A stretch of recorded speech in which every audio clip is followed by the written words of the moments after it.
Doctor S Jaishankar ने पाकिस्तान को खरी खरी सुना दी हैं। उन्होंने कहा है कि अब वो एरा ख़त्म हो चुका है कि पाकिस्तान दहशतगर्दी करता रहे और हम पाकिस्तान के साथ बातचीत करें। उन्होंने कहा अब ऐसा हरगिज़ नहीं होगा। उन्होंने कहा हमने जम्मू कश्मीर से आर्टिकल 370 रिमूव करके कश्मीर का किस्सा ख़त्म कर दिया है। पाकिस्तान हमें कश्मीर के नाम पे ब्लैकमेल नहीं कर सकता, हमें धमकियां नहीं दे सकता। साथ ही साथ उन्होंने ये भी कहा कि अब अगर पाकिस्तान ने कुछ भी किया तो इंडिया इसका मुंह तोड़ जवाब देगा। एक तरफ हम जो है पाकिस्तान में एससीओ समिट के लिए इंडिया को इन्वाइट कर रहे हैं, दूसरी तरफ इंडिया के foreign minister doctor S Jaishankar इस तरह की जो है वो पाकिस्तान पर तनकीद कर रहे हैं। क्या कहना चाहेंगे आप इस पर? देखिए, शंकर साहब ने एक बात तो ठीक बोली है कि ये एरा ख़त्म हो गया हुआ है। एरा इस तरह से ख़त्म हो गया हुआ है कि पाकिस्तान जो पहले चीज़ें बर्दाश्त कर रहा था ना, अब पाकिस्तान वो चीज़ें बर्दाश्त नहीं करेगा। मतलब अल्लाह का शुक्र है, पाकिस्तान की जो आर्मी है, पाक फ़ौज जो है वो इतनी मुस्तहकम हो चुकी हुई है कि दहशतगर्दी जो आज तक हिंदुस्तान की जानिब से होती आई है ना, इसका मुंह तोड़ जवाब वो क्या देंगे, वो इसका मुंह तोड़ जवाब अब हम देंगे। अच्छा जी बिल्कुल। लेकिन इंडिया ये कहता है कि पाकिस्तान हमेशा इंडिया के अंदर घुसता है और दहशतगर्दी करता है और जब तक पाकिस्तान ये करना नहीं छोड़ेगा तब तक दोनों मुल्कों के दरमियान पुरअमन बातचीत तो दूर की बात है, ट्रेड भी नहीं हो सकती।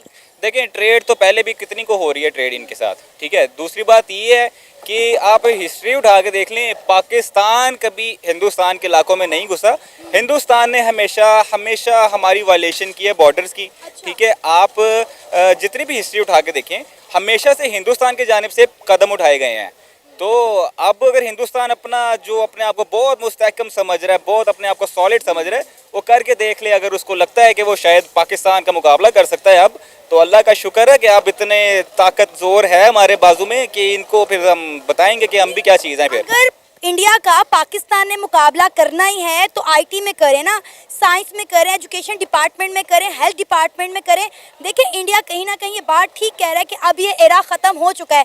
देखिए एक तरफ पाकिस्तान की जो गवर्नमेंट है वो चाह रही है कि किस तरह इंडिया और पाकिस्तान के ताल्लुकात दोबारा से बहाल हो जाए। अगर हम अवाम इस तरह का पैगाम, इस तरह की स्टेटमेंट देंगे तो मामलात मजीद ख़राब ही होंगे, सही होने की बजाय। देखिए, मैं अब आपको छोटी सी बात बोलूँगा। मैंने आपको जो जवाब दिया ना, वो जवाब मैंने दिया जो एस जयशंकर साहब हैं उनकी जो उन्होंने बात की, उनकी स्टेटमेंट पे मैंने आपको जवाब दिया।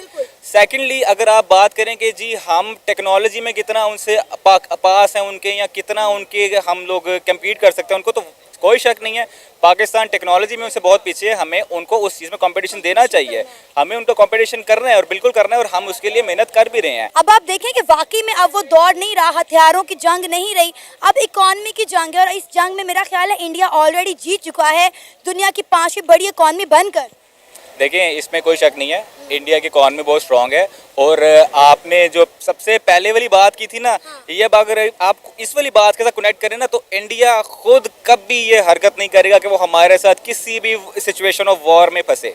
अगर वो फंसता है तो उसकी इकॉनमी जो ये बहुत स्टेबल समझ रहे हैं, तो ये कुछ दिनों की मार है। हाँ जी, बिल्कुल ऐसी ही है, ये कुछ दिनों की मार है। इसकी ये सारी जो इकॉनमी और ये इतना जो ये धौस जमा के बैठा है, सब कुछ खत्म हो जाना है। इसका मतलब क्या है कि भारत बात करना चाहता है?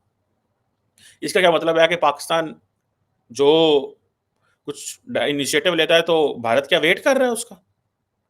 लेकिन जो लफ्ज उन्होंने सोचा बोला है, इरा ऑफ अनइंटरप्टेड डायलॉग, यानी कि डायलॉग जो है उसका अनइंटरप्टेड, मतलब वो जो डायलॉग होता था वो खत्म हो गया। अब ये है कि पाकिस्तान को उन्होंने कहा है कि ये नहीं है कि आप कश्मीर में जो मर्जी कराएंगे, आप हमारे यहाँ वो जो इंडिया बार बार एक ही इल्जाम लगाता है जी कि 26/11 हुआ, सारा कुछ हुआ, पाकिस्तान की फौज इन्वॉल्व थी, ये वो जो मर्जी इंडिया बोलता रहता है। वो कहते हैं ये जो अनइंटरप्टेड डायलॉग की आप बात करेंगे ना, ये हम आपसे नहीं करेंगे। ये नहीं है कि आप जो मर्जी करते रहें और हम आपको से बात करते रहें, गप मारते रहें। सो जो भी पाकिस्तान एक्शन लेगा, मुराद ये है कि वो जो टेररिज्म को वो स्पॉन्सर करता है, ये उनका मौक़िफ़ है। अब वो पाकिस्तानी आप डिप्लोमेट से सुने, मैं अक्सर बात करता हूँ पाकिस्तान के रिटायर्ड लोगों से, जो हुकूमत में आज से 6 महीने, साल पहले, 2 साल रहते हैं, तो ज़ाहिर बात है उनको पता होता है हुकूमत क्या सोच रही है या हुकूमत किस एंगल पे बात कर रही है।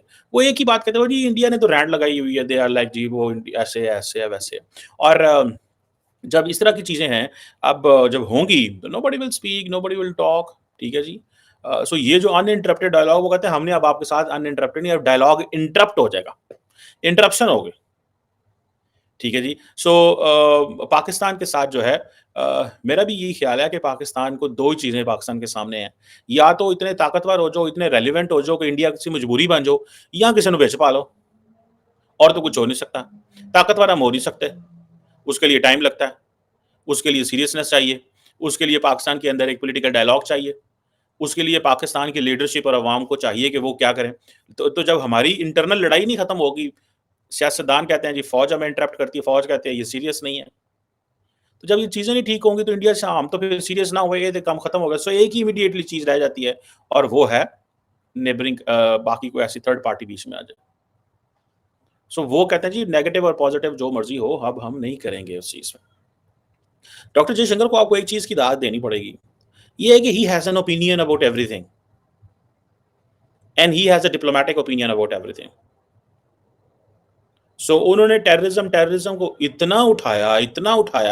अच्छा, इसमें एक और बड़ी अहम बात है, आप पाकिस्तान के डिप्लोमेट से पूछें, वो कहते हैं जी ये इंडिया को क्या प्रॉब्लम है, जब दुनिया के हर मुल्क जो पाकिस्तान से बात करता है उसने कभी ऐसी कोई बात नहीं की, हमारे साथ बायलैटरली एंगेज करते हैं, डायलॉग करते हैं, डिस्कशंस होती हैं, सारा कुछ होता है, तो इंडिया को अकेले कैसे मसला हो सकता है। ये पाकिस्तान के डिप्लोमेट्स, अगर आप पाकिस्तान के डिप्लोमेट्स को सुने, जो लोग हुकूमत में कहीं ना कहीं में काम करते रहे हैं, जिनकी कोई ना कोई हुकूमत में ऐसी कोई लेन देन रहती है, वो कहते हैं जी इनको क्या मसला है, हमें तो किसी मुल्क ने कभी कुछ नहीं कहा। इंडिया, वो कहते हैं जी कि इंडिया का मूड ही नहीं है टॉलरेट करने का। वो ये कहते हैं ना कि जी वो तो जी इंडिया कहता है जी हमारा मूड ही नहीं है टॉलरेट करने का। तो वो कहते हैं यार इनको किसने कहा हमें टॉलरेट करो, किसने टॉलरेट की बात कौन कर रहा है। So over the period of time with this attitude of India, मुझे ऐसा लगता है कि there is no appetite in Pakistan to talk to India. अभी प्रॉब्लम ये आ रही थी हमारे देश के अंदर कि नॉर्मली एक माइंडसेट बना हुआ था कि अगर पाकिस्तान खुश है तो हमें कम परेशान करेगा और पाकिस्तान नाराज है तो ज्यादा परेशान करेगा, लेकिन ये पक्का था कि परेशान करेगा। अब इसीलिए नॉर्मली कांग्रेस गवर्नमेंट जो होती थी वो कांग्रेस को, पाकिस्तान को बैक चैनल बहुत खुश रखने की कोशिश करती थी। सबके सामने तो बात नहीं करती थी, लेकिन बैक चैनल पूरी बातचीत होती थी। बैक चैनल में आपके वो जो कसूरी साहब है वो भी आ रहे होते थे, और उसके बाद वो जो 2-4 रहे, वो मतलब बहुत सारे आपके डिप्लोमेट जो इवन ISI तक के अंदर काम कर चुके हैं, वो लोग भी रिटायरमेंट के बाद इंडिया आते थे, यहाँ की खातिरदारी करते थे, खातिरदारी लेते थे, और लोग, ये इंडिया की गवर्नमेंट उनकी खातिरदारी करती थी। पहली बार पाकिस्तान को एक ऐसी गवर्नमेंट से पंगा लेना पड़ रहा है। इससे पहले शायद इंदिरा गांधी होती थी। इंदिरा गांधी ने भी पाकिस्तान के साथ वो 1971 वॉर कर ली सो कर ली।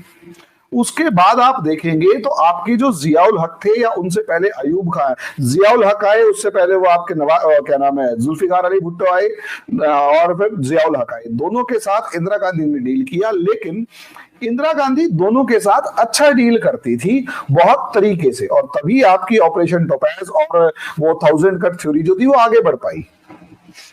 अब उसके बाद जितनी भी सरकारें आई वो अपनी प्रॉब्लम्स में इतना ज्यादा फंसी हुई थी कि वो कभी सोच ही नहीं पाई कि हम पाकिस्तान के साथ थोड़ा सा स्ट्रिक्टली बिहेव कर पाए।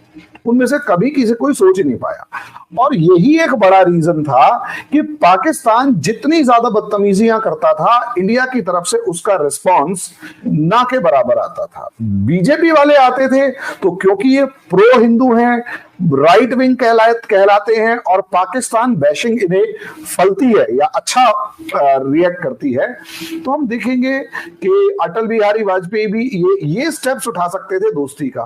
कांग्रेस अगर पाकिस्तान के साथ प्यार से बात करती तो उनको प्रॉब्लम होती, तो इसलिए बैक चैनल कांग्रेस बहुत अच्छी बात करती थी, फ्रंट पे ये लोग बिल्कुल भी, जिसे कहते हैं, चुप रहते थे नॉर्मली।